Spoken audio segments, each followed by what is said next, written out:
자, 이제 한동훈 대표의 그 지방선거 때 어떤 행보를 할 건가 궁금하죠? 당장 27일에 그 대구 서문시장에 찾아갈 걸로 김수석께서 먼저 최초로 공개를 하시긴 하셨어요. 사흘 머물면서 그분들의 이야기도 듣고 그 대구에 있는 역사적 장소에 가서 그 뜻을 기리고 그다음에 내일은 또 내일 일정을 할 거고요. 이 피크는 이제 27일 날 서문시장에 가서 그 상인들을 만나는 것 그게 이제 피크가 한 되겠죠. 대표의 행사, 지방 행사는 좀 약간 독특한 면이 그런 것 같습니다. 좀 뭐 하루 이틀 자죠, 그렇게. 그냥 가서 휙 갔다 휙 오고 그런 게 아니고요. 실제로 그런 지역에 우리가 저도 정치인들 보면요 행사가 여러 개 열리잖아요. 그럼 정치인들이 메뚜기처럼 뛰어다닙니다. 메뚜기처럼. 진짜로. 그래서 이 행사에 가서 딱 앉아서 누구 의원 오셨습니다. 그러면 이제 일어나서 딱 인사하고 한마디 하고 가버려요. 그 행사 보지도 않고 다른 행사 가서 또 그거 하고.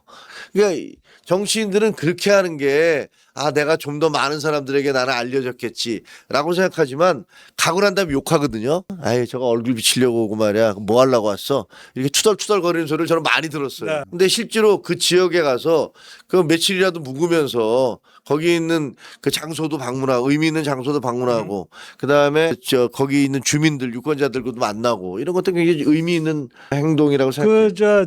독자들 입장에서는 27일에 대구 서문시장 이게 참 그 대비가 되지 않겠어요? 그렇죠. 그 보름 전에 장동혁 그 대표가 거기 갔다 왔는데 그때 비하면 어떨까 하는 이런 건데 한번 보름 전에 그 장동혁 대표 그 서문시장 방문 상황 좀 볼까요? 좋죠. 예.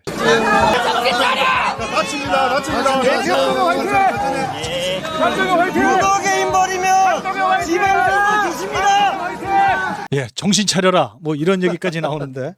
거 있잖아요. 그 유명한 그 뭐지 타월집 그 타월 파는 가게예요. 그렇습니다. 그 가게의 주인 아저씨가 국민의힘 꼬라지 좋다. 꼬라지 좋다. 뭐 이게 가장 유명한 얘기죠. 근데 그다음에 설날 앞두고 이제 대구에 있는 분들이 그 전통시장 살리기 운동을 했고 그래서 한동훈 대표를 지지하는 분들이 많이 내려갔어요. 그 대구 서문시장에 장동혁 대표가 갔을 때 뭐 한 50명 왔던 거 아닙니까? 근데 거기에 몇 배가 되는 몇 배가 뭐야 뭐 한 10배 이상의 사람들이 모였죠. 그래서 그 타월 가게에 가서 많이 팔아드렸대요.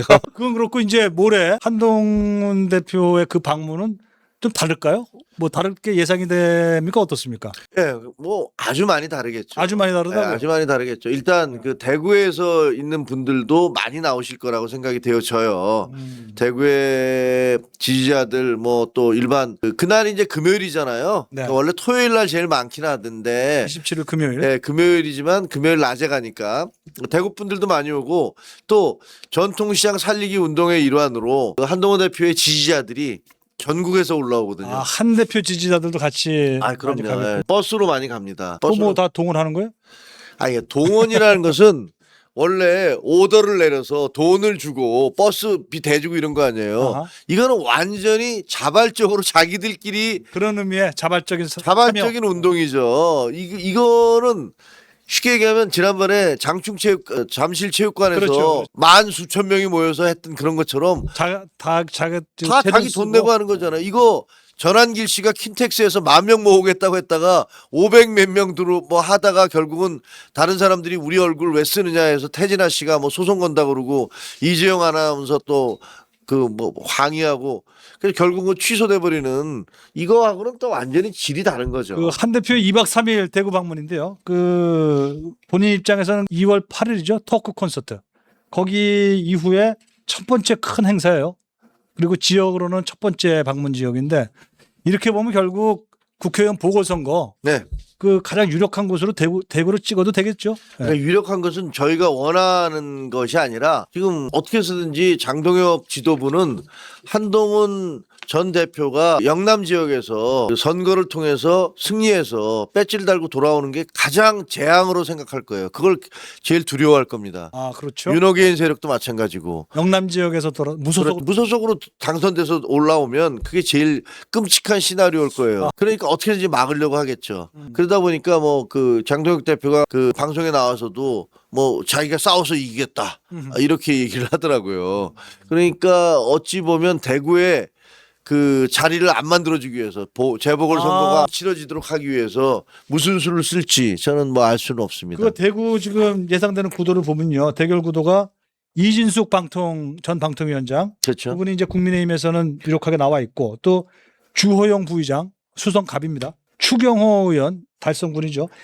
이 세 분에다가 유영하 의원도 맞아요. 이렇게 한 그 4-5분 정도가 아주 경합이 세게 붙는데 만약에 이진숙 그 위원장이 최종 후보로 확정되면 자리가 안 나겠군요. 자리 안 나요. 자리 안 납니다. 지금 그럴 경우에 저 민주당 쪽에서는 그 김부겸 전 총리가 등판 준비를 하고 있다는 그렇죠. 거. 어때요? 그 한동훈 대표 입장에서는 지역을 그 만일에 지역이 나게 되면 어느 쪽이 더 상대적으로 괜찮다고 혹시 개인적으로 생각해 보셨어요? 아니 저는 대구에 갔으면 좋겠어요.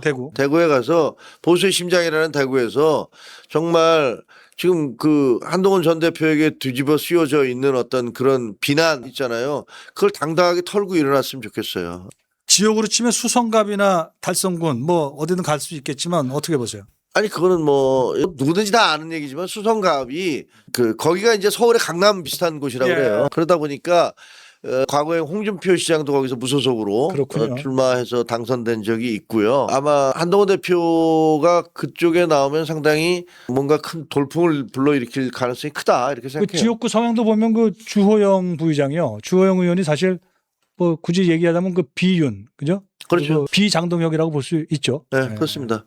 폭정이라고 얘기했잖아요. 폭정. 윤석열 대통령은 폭정을 저질렀다. 그리고 탄핵은 불가피한 것이었고 계엄은 김건희 때문에 한 것 같다. 뭐 이런 말씀을 하셨으니까. 그곳의 지역구니까 아무래도 지역구 민심은 상대적으로 한 대표한테 나쁠 건 없겠다. 그렇습니다. 자, 그렇게 되고 나면 이제 또 부산 일정은 또 없습니까? 부산 일정은 아마 올라온 다음에 그 대구 일정 끝내고 올라온 다음에 다시 부산으로 내려가실 거라고 생각합니다. 지금이 이제 전국 민심 투어라고 얘기 들었는데 또 다른 지역들은 또 어떤 게? 뭐 검토를 하고 있으니까 여기저기 돌지 않을까 이렇게 생각을 합니다. 뭐 그런 얘기는 사전에 얘기 좀 안 합니까? 아니 그러니까 서로 얘기하는데 구체적으로 장소를 그러니까 저희가 한동훈 대표하고 저희가 어떤 스타일이냐면요. 이렇게 미리 1년치 계획 다 짜놓고 이렇게 안 해요. 약간 몽골 기병 스타일이에요. 몽골 기병? 기동력을 굉장히 중시하고 속도전을 중시하고 그 디시전 메이킹을 빨리 해요. 그렇지. 빨리 판단이 하기 빠르죠. 때문에 근데 문제는 정치 상황이라는 게 굉장히 급변하잖아요. 근데 급변하는 상황에 맞춰서 뭐 변했는데 이걸 놓고서 그냥 여러 명이 모여서 낑낑낑대고 한참 얘기하면 상황은 달라지고 이건 말이 안 되잖아요. 그러니까 최대한 끝까지 지켜보다가 딱 이렇게 뭐 상황이 발생하면 거기에 최대한 짧은 시간 안에 머리를 모아서 결정을 내리고 그다음 집행을 하는 거죠. 그 민심 투어는 그 전국으로 돌 수는 있겠지만 지방선거라는 행사를 생각하면 역시 부산이 이제 유력한 다음 지역 같은데. 예, 부산이 다음 지역이 아마 부산으로 갈 거로 예상이 됩니다. 부산의 지방선거 그 대결 구도를 보면 그 국민의힘에서는 역시 그 박형준 네. 지금 부산시장 계시고요. 주진우 해운대갑 의원. 네. 상대적으로 장 대표는 이제 주진우 쪽을 더 믿는 걸지 모르겠지만 그리고 저쪽 민주당에서는 전재수 해양수산부 그렇죠. 장관이 북강서갑에 있습니다. 여기도 역시 지역구를 이렇게 뭐 유불리라 그럴까 이렇게 따져 보면 해운대갑과 북강서갑 이게 나게 되면 어떤 쪽을 더 선호할 수 있다. 뭐 개인적으로 생각하시는 게 어떠실까요? 저는 그 부산 같은 경우는 지난번에 금정구 선거할 때 금정구 그때 같이 가셨죠? 저희 같이 갔죠. 같이 내려가서 저희가 다 진다고 그랬잖아요. 근데 아주 큰 표차로 저희가 이겼습니다. 그때 거기에 금정하고 강화하고 그렇죠. 그렇죠? 그렇죠. 예. 근데 곡성에서도 의미 있는 표를 좀 얻었었고 그리고 지난번 총선 때도 사실 막판에 우리 다 100석 이하로 무너진다라고 했을 때 한동훈 대표가 부산에 계속 내려갔어요. 그래서 거기를 교두보로 지켜내서 전재수 의원 한 명을 제외하고는 민주당이 당선이 되지 못했죠. 그래서 우리가 100석 이상으로 107석으로 이제 108석이었죠. 그때는 이렇게 올라갔던 건데 그러니까 부산도 한동훈 대표의 지세가 굉장히 강한 곳이에요. 그렇죠. 그 부산에서 왜 이렇게 한 대표가 그 인기가 있어요? 뭐 다른 이유가 또 있습니까? 그건 잘 모르겠는데 그 야구를 좋아하잖아요. 롯데 부산. 롯데 팬이죠. 공식적인 롯데 팬이죠. 한동훈 대표는 공식적인 롯데 팬이고 뭐랄까 왜 좋아하는지야 뭐 저는 좀 잘 알 수는 없습니다만 대구 같은 경우는 이기는 사람을 좋아하는 것 같아요. 대구는 이기는 사람을 좋아한다. 대구는 아하. 어디 가서 빙시같이 맞고 돌아올래 뭐 이런 거 있잖아요. 아니 김치국 고향이 어디세요? 저 서울입니다. 그 서울 사람이 이렇게 전 대구가 고향인데 왜 그래요? 이렇게 나보다 더 잘합니까? 왜냐면 제가 고려대학교를 나왔는데 제 친구들 중에서 저 대구 친구들도 많고 광주 친구들도 많고 그러다 보니까 그 친구들한테 얘기하다 보면 사투리를 저절로 따라하게 되더라고요. 근데 참 그 의미가 좀 있어 보입니다. 이기는 사람을 좋아하는군요. 대구에서는 자존심이 있는 것 같아요. 우리가 대통령도 여러 명 배출한 곳이고 보수의 어떤 본산 같은 건데 가서 비실비실하면서 두드려 맞고 이런 거 나 못 본다. 부산은 어때요? 화끈한 사람 좋아하지 않을까? 그렇죠. 화끈한 사람이죠. 부산은 화끈한 사람 좋아하는 것 같아. 근데 보면 한동훈 대표가 그 화끈하다는 걸 막 소리쳐서 그러는 게 아니고 그 일을 하는 데 있어 화끈하게 하거든요. 되게 보면은 부산스럽게 하면서 화끈하게 하는 게 아니라 네. 아주 치밀하게 하면서 화끈하게 하는 그런 스타일이에요. 맥을 딱 짚는 맛이 좀 있죠. 그러니까 지난번에 총선 때 우리가 패배하긴 했습니다만 정말 전국을 도는 걸 제가 옆에서 지켜봤는데 야 화끈하네라는 생각이 들더라고요. 그리고 어디 이렇게 유세 같은 데 오면 화끈하게 거기를 잡아요. 저도 뭐 정치인으로서 그 이전에 기자로서 네. 좀 많은 정치인들을 봐왔잖아요. 근데 저는 지금의 시대 정신이 한동훈과 함께하고 있다라고 생각을 해요. 그리고 한동훈을 통해서 대한민국이 새로운 도약을 이룰 수 있겠다라는 그런 희망을 갖고 있고 또 보수 정치도 한동훈을 통해서 이제 과거의 그 낡은 구습을 깨버리고 새로운 유능하고 능력 있고 투명하고 신뢰받는 그런 보수로 거듭나야 된다. 그럴 수 있겠다라고 생각합니다. 약간 이제 한마디 또 안 드릴 수가 없는 게 대구든 부산이든 그 보궐선거 나가서 혹시 졌다 이러면은 이것도 치명적인 거 아니에요? 아니 그러니까 지면 안 되죠. 저희는 무조건 이겨야죠. 나가면 이겨야 됩니다. 지면 질 자리는 가지 않습니다. 질자리 가지 않을군요. 그래요. 시간은 좀 남아 있으니까 여론이 어떻게 움직이는지 상황이 어떻게 돌아가는지 좀 더 봐야 될 것 같습니다. 한 전 대표가 페이스북에 남긴 글 한번 보겠습니다. 장 대표가 우리가 윤석열이다라고 윤석열 노선을 분명히 선언했다. 이거 한동훈 대표 말입니다. 장 대표는 윤석열의 숙주다. 보수 재건을 위해 장동혁을 끊어내야 한다. 이렇게 얘기를 합니다. 그렇죠. 그 뭐 사퇴하라는 말도 아니고 끊어내자 이렇게 얘기하는데 글쎄요. 그 한 대표의 그동안 메시지 중에서 가장 공격적인 어떤 그 메시지 아닌가 싶기도 한데. 그렇습니다. 그렇습니다. 어떻습니까? 그 보수 재건의 노선을 놓고 이제 한동훈 대 장동혁 이거 뭐 둘 중에 하나는 좀 심한 말이지만 또 죽어야 되는 그런 어떤 그 사활적인 싸움이 벌어진 걸까요? 근데 장동혁은 제가 개인적인 판단입니다만 네. 그 자립적인 사람이 아니에요. 자립적이지 않다. 그러니까 윤석열 세력의 숙주일 뿐이라고 그러잖아요. 숙주. 그러니까 사실상 윤석열 망령에 의해서 움직여지는 제가 보기에는 윤어게인 세력이 가장 크게 영향을 미치고 있는 사람이잖아요. 그러니까 자기 스스로의 판단, 그 결정 이런 것들에서 움직이는 건 아닌 것 같아요. 아하. 그러니까 사실은 장동혁 대 한동훈이라는 건 말이 안 되고 사실은 장동혁 윤석열 장동혁 대 한동훈인 거죠. 누가 이깁니까 그러면? 그건 저는 이거는 과학과 미신의 싸움이에요. 과학과 미신. 그 정의와 불의의 싸움이고 아, 그렇기 때문에 저는 당연히 한동훈 노선이 이길 수밖에 없다. 이깁니까? 아니면 당연히 이건 시간이 좀 걸릴 수는 있습니다만 그렇게 많이 걸릴 것 같지도 않아요. 한동훈 비대위원장 그리고 장동혁 대표 그리고 김종혁 이 세 분은 보니까 한 1년간 한솥밥을 먹었더군요. 네, 그것도 먹기도 많이 먹었죠. 2024년이죠. 예, 그렇습니다. 그 비대위원장 시절, 예. 당대표 시절에 세 분이 같이 그렇게 완팀으로 됐는데 어떻게 됐습니까? 적이 돼버렸어요. 그때 당대표를 아주 가까이서 많이 언행을 보셨을 텐데 어떠셨어요? 어떤 변신의 느낌 이런 게 있었어요? 아니 저는 장동혁 대표가 저렇게 된 것들에 대해서 정말 충격을 많이 받고 있습니다. 왜냐하면 사람이 저렇게 변할 수도 있나? 라는 생각이 들어서죠. 사실 장동혁 대표는 그 윤석열 그 노선에 대해서 굉장히 강력한 비판자였단 말이에요. 그렇죠. 아니 본인이 나와서 당원 게시판에 대해서 그런 거를 문제 삼는 게 말이 되느냐. 이건 정치적 보복하려고 그러는 거 아니냐. 이렇게 얘기했던 사람이잖아요. 아니 그랬던 사람이 그러니까 저는 이상하게 나중에 알게 됐지만 안민석 의원과의 그 관계는 나중에 알게 됐어요. 네. 그랬다가 다시 넘어와서 그 우리 당으로 와서 1.5선으로 0.5선이죠. 그러니까 당선이 됐잖아요. 당선이 된 다음에는 친윤 라인이었어요. 그때. 그렇습니다. 왜냐하면 그때 나경원 의원에 대해서 연판장 돌려서 출마하지 말라고 할 때 그때 본인도 서명했으니까 아하. 친윤이었지. 예. 그러다 친한으로 왔어. 다시 한동훈으로 갔다가 네.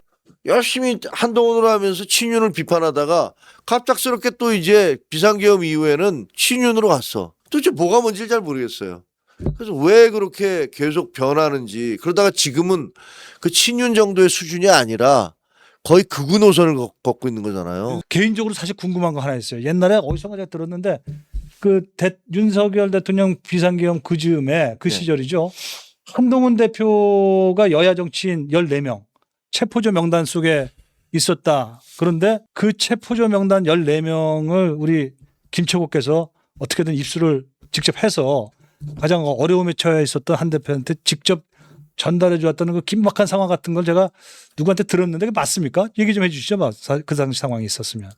그게 사실이긴 한데요. 그래요? 사실인데 이게 법적 문제도 좀 있을 수 있어서, 왜냐하면 이제 관련자들에 대한 그런 것들도 있어서 제가 자세히는 얘기를 못 하는데 이런 내용이에요. 비상계엄이 있을 때 그 체포조들이 들어왔어요. 근데 그거 지나간 그 같이 있었던 보좌관들과 기자들과 뭐 이런 사람들이 보면서 자기들끼리 야 너는 그 국회의장, 그렇지. 너는 한동훈, 네. 너는 이재명 네. 뭐 이렇게 하고 조를 짜고 막 사람들을 보내더라는 거예요. 그러니까 그걸 보고서 체포조가 들어갑니다라고 얘기하는 것들을 저는 그때 본회의장 바로 앞에 있었는데 네. 그 안에 네. 의원이 아니니까 그 안에 있었던 사람 중에 의원이 한 사람은 저하고 한동훈 대표밖에 없었어요. 네.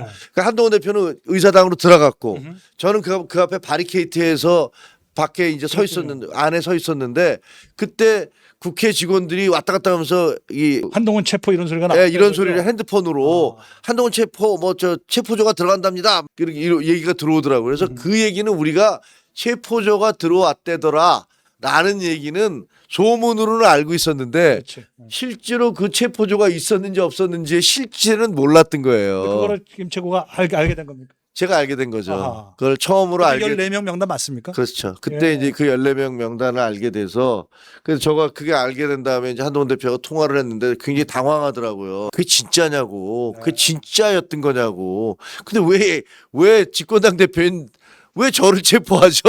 집권당 대표를 왜 체포하나 대통령이. 그러니까. 이게 뭐죠? 뭐 이런 그런 얘기를 일이 사실이었군요. 그렇죠. 그랬고 나중에 이제 그 문제에 대해서 이거는 문제 삼아야 된다라는 그 결론을 내리게 된 거죠.